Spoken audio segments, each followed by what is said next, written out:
Hey everyone, Chris here from Midwest Coaster Fans. I want to welcome you to our first ever YouTube podcast.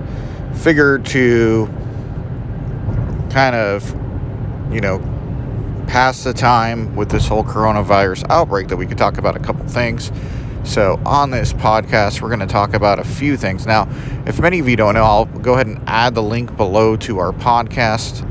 We do have a podcast available on all formats, and we will talk about something different on that podcast.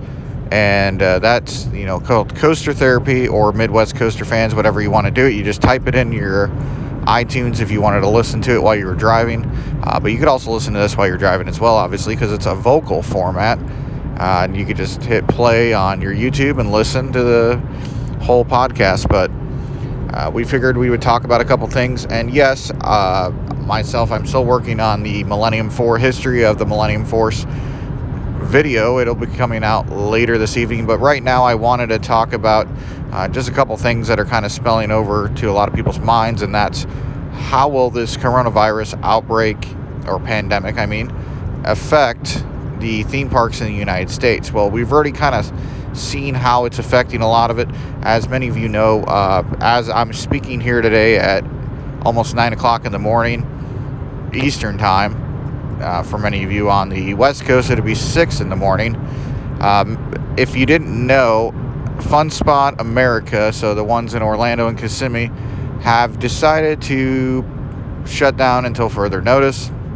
And I think a lot of it's kind of to save PR due to the fact that a lot of people were complaining that they were open and saying they weren't taking the pandemic seriously. So I think with that, you kind of have, do we want to ruin our PR, or do we want to just, shut down for a week or two and then reopen? Now, I think they were following the standards to a T, but the problem is when you're on a roller coaster, for example, you're very close to one another. So if you get a couple people that are sick, they don't know they have something, and then they cough or they sneeze or, something like that, they could infect the person next to them. Even if you're taking the standards and the necessary steps to ensure that your park is extremely clean, you're still going to have some of those concerns once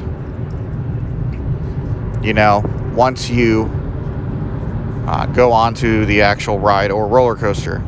Now, you can constantly wipe down the rails and constantly, do things, but that doesn't mean that somebody can't come along and, wipe something on those rails again. So we could sanitize, we could wipe down, we could take the necessary precautions to ensure that everything's, completely clean, but it still might not be enough. And I think they did the necessary steps and the right thing and decided to shut it down until further notice.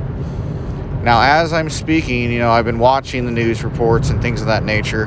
There are many states that are on full lockdown, such as Ohio, which is next to me, in Indiana, and Illinois, which is next to us as well, and many states across the country. Now, here in Indianapolis, the mayor of Indianapolis decided that he was going to, shut down all non-essential things as well. But as far as I know, Holiday World down in Santa Claus, Indiana, is still doing construction on their new water coaster, Cheetah Chase, which is, that's pretty cool that they're able to continue doing that even though with a shutdown. Luckily for them, they don't usually open up until May. So even if they have to hold off until mid-May to open, it's not really going to impact them as much. Now, what is going to impact a lot of these parks, especially the seasonal parks across the Midwest and across the country, is the fact that a lot of them depend on the exchange worker program, which brings in international students from all over the world, and they basically spend a summer at the park, and they work, and they, make money, and they basically help fulfill the needs of the park that necessarily aren't fulfilled by the locals. Now, what's happening now with this pandemic is who knows how many exchange workers are going to be a part of this program this year. So places like Cedar Point that heavily depend on this program and other parks across the country are going to have a lot of issues in terms of staffing their parks completely From what we're hearing at Cedar Point, the maintenance workers were sent home and they have enough maintenance done to put a roller coaster, or sorry, not a roller coaster, to put a train on each coaster besides Wicked Twister, and that's what we're hearing. Haven't been able to confirm that with the parks or anything like that, but that's just, what we're hearing. And then also other parks kind of might be experiencing the same depending on what company they work for. Obviously, Cedar Fair decided to take the actions necessary to ensure the protections for their workers. Luckily, Orion's already done at Kings Island, so all they got to do is continue the testing on it. And I don't know if they're doing that still. I don't know if it's been suspended. I haven't heard anything about that, but I imagine testing will be suspended until this gets back, in about a week or two, back to somewhat normal, conditions. But I think with this coronavirus pandemic, what you have is you have a lot of parks that had to shut down. Like, I've never seen in the 35 years that I've been alive, Disney World shut down for anything. I think they happened one time, and it was 9/11. It was either 9/11 or the day after 9/11. They decided to close to pay respects to the people that lost their lives. But other than that, for something this, on this level, I've never seen Disney World shut down, or any other parks in Orlando, to be certain. And we're not just talking about a one-day shutdown. We're not talking about a one-week shutdown. We're talking about Disney World could be possibly shut down till May, or possibly longer. And I use them as an example because Disney World is so big. So, they funnel close to 30 million visitors a year through Magic Kingdom, and it's the most visited amusement park in the world. So it makes sense for them to kind of shut down because they have crowd levels that are extremely high.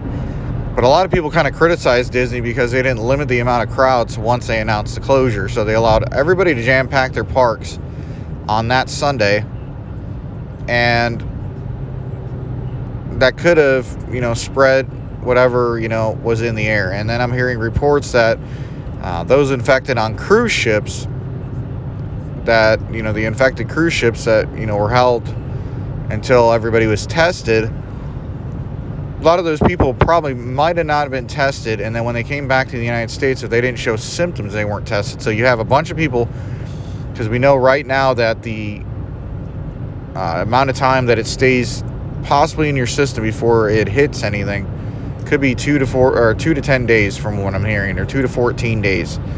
And then it usually stays, impacts your body at the most a week, or it could take up to 2 weeks to recover from it. So there's a lot of different things with this. So you had a bunch of travelers that came off these cruise ships that either drove home or flew, and then went to these different cities. And then you had the people coming back from Europe. Not all those people possibly were tested. You just have a variety of different variables in this situation.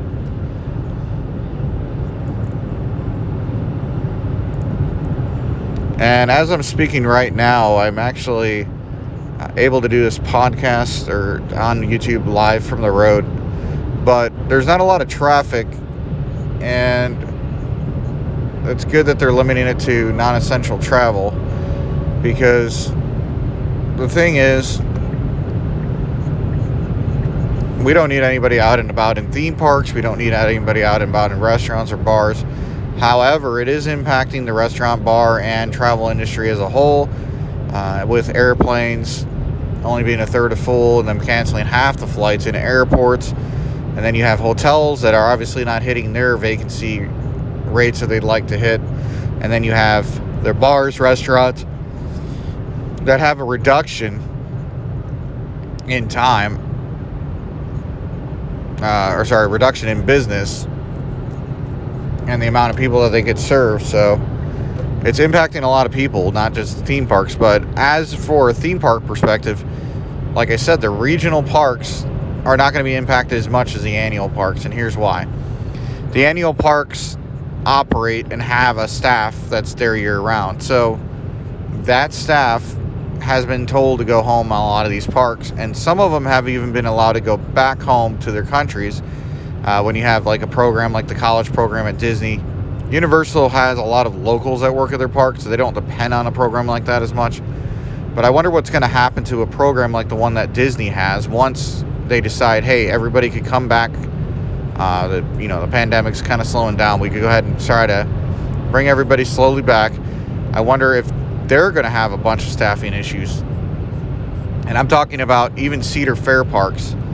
I want to say the only Cedar Fair park that's year-round, and correct me if I'm wrong, is Knott's Berry Farms. Now, Knott's Berry Farms has shut down, obviously, as well. So,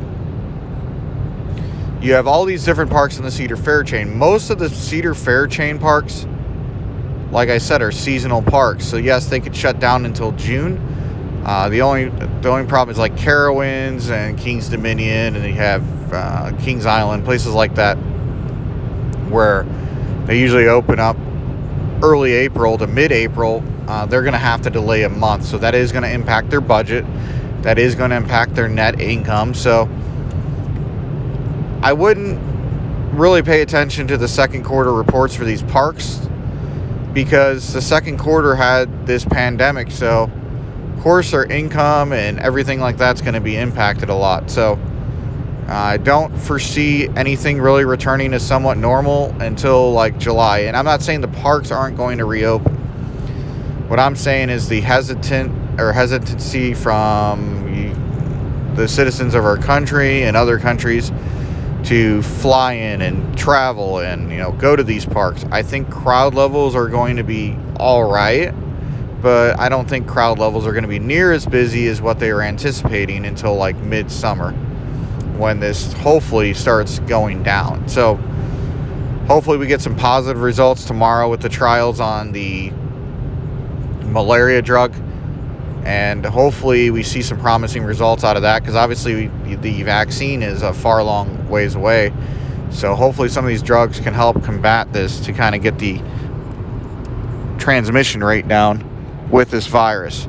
Now, the problem I'm having right now is that, like I said, with the exchange worker program, you're having a lot of issues with staffing in certain parks that depend on it. And then you have employees that were supposed to start work and start training. Now they have to delay their training till who knows when. And probably, I say, mid to late April is when they're going to start getting trained on these rides and roller coasters for these seasonal parks. So there's a lot of delays in that as well. And with the fear that's coming out of this whole pandemic, you also have maybe some people that are now hesitant to actually work at the parks out of fear of being around crowds and stuff like that. So I truthfully believe that the theme parks and amusement parks across the country are going to be heavily impacted by this year. And I hate to say this, but it could delay projects in 2021. And I think many of us amusement park, theme park, and roller coaster enthusiasts can agree that we should be very patient with these parks, and whatever path they decide for 2021, we should definitely agree with them and definitely support and back whatever they come up with. And I'm going to back them 110%, because I'm not going to be the person that's like, well, things need to turn back to normal. We need to return, life back to normal, and these parks need to do their job and do this. Now, I'm not going to criticize anything this year, because I know they're going to be battling staffing issues, and I know they're going to be battling trying to get these rides open on time, these coasters open on time, because they have off-season maintenance in some parks that's been delayed, as I spoke about earlier in this podcast. And I'm not trying to give you guys like negative information or anything like that. This is good information to know, so that many of you guys know when the parks reopen, we have to be patient as enthusiasts, or as theme park or amusement park lovers. We have to be patient with these people, because they're battling through this pandemic and this recovery process just like we are. And they offer something that we love to do. They offer an amusement, someplace or something that we get to escape reality from. So I think we need to support these parks and give them the respect that they deserve, and support the employees that decide to go out and work at these parks, and help support an experience. When I go to parks, I have an experience. No matter what park I go to, I enjoy the atmosphere of each park and try to breathe it all in, and it's an escape from reality, like many of you probably have. It's an escape from reality, and I truthfully believe that they're going to be impacted this year. And yes, the roller coasters for this year are going to open, but I believe some projects could possibly be delayed next year unless they're already in the works and they've already been bought and paid for. But you might see some delays in 2022 because of this season. There's a lot of different things that go into a business, obviously. And I'm not a financial major, but I could tell you right now there's probably future projections, and based on net income from this year would depend on what kind of projects we have for the future for a lot of these parks. So with parks like Cedar Point that's celebrating their 150th anniversary and 20th anniversary of Millennium Force, Kings Island's opening up Orion. Then we have all the SeaWorld parks that are opening up, Icebreaker down in Orlando, Iron Gwazi over at Busch Gardens Tampa, Pantheon over at SeaWorld. Or sorry, not SeaWorld, Busch Gardens Williamsburg. Texas Stingray opening up, that's already been opened up at SeaWorld San Antonio, that, was probably impacted because they were expecting to get a lot of exposure and a lot of new business from that roller coaster. And then you have Emperor opening up at San Diego, and Jersey Devil, which wasn't slated to open up until the summer, opening now. It might have, well, actually it has delays because RMC sent their crews up home until further notice. So there's a bunch of impacts that are happening, and we have to be patient with these parks. We were patient with them during the recession in the late 2000s, where we didn't see a lot of improvements and a lot of new roller coasters added. And now that we have this pandemic and everybody's recovering, yes, it's not a recession yet, but could it turn into a recession? Maybe. And if these parks experience some sort of downturn, which I imagine, like I said, they're going to, the investments are not going to be as huge as they were planning on to, because, they were returning record, profits and record attendance at these parks. Now, obviously, that's going to be impacted this year. And I truthfully believe that investors are going to understand that, and they're going to continue to invest in these parks. But like I said, just be patient and understand that everything that these parks are going through. And if you would like to help, if you have time and part-time schedule and you're near one of these parks, I definitely recommend, hey, go down there, fill out an application, and help them out when you can. Because they're going to need all the help that they could get. And, many kids are out of school right now. We don't know when they're going to return back to school. In Indiana, for example, they're not returning to school until May 1st at the earliest. So this is a crazy time, but I back these parks 110%. And I just want to let you guys know, we have to be patient on this.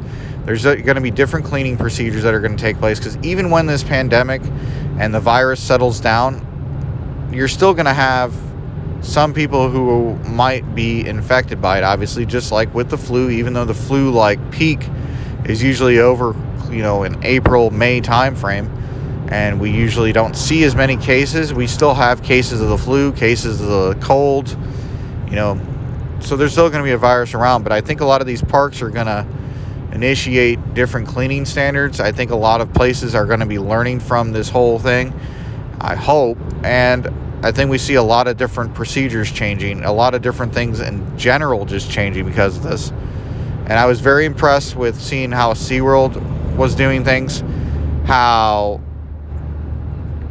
Universal and how Disney, were having hand washing stations set up, portable ones, and hand sanitizing stations all over. But many of you guys have to know that hand sanitation is just temporary. As soon as you get to a sink and able to wash your hands, wash your hands. My recommendation is, when the season starts, try your best not to touch any handrails. Try your best to wash your hands as much as possible. Keep this going. Don't get lazy on any of your habits just because everything's starting to go back to normal. We have to remain, the same until they find a vaccine for this. So I think over the next year, a lot of us are going to be kind of on, the fence on a lot of things. And I think the travel industry will return to about 65, 70%. The cruise industry is what probably is going to be impacted the most, more than theme parks. But look at all the hotels near your theme parks and things of that nature. I mean, they're going to need a lot of support too, because a lot of these small businesses that are near theme parks aren't corporations. Some of them are, small businesses that started near these parks and have been there for years. So we need to do our best to be patient, like I said. Make sure we follow the proper techniques that we're, doing now. Continue that when these parks reopen. Be patient, like I said, with the park employees, with the park themselves. It might come down to some rides or some attractions might not operate on certain days. I think some shows could possibly be delayed too at these parks, just due to the fact that a lot of these entertainers have been sent home and they're not practicing new shows right now.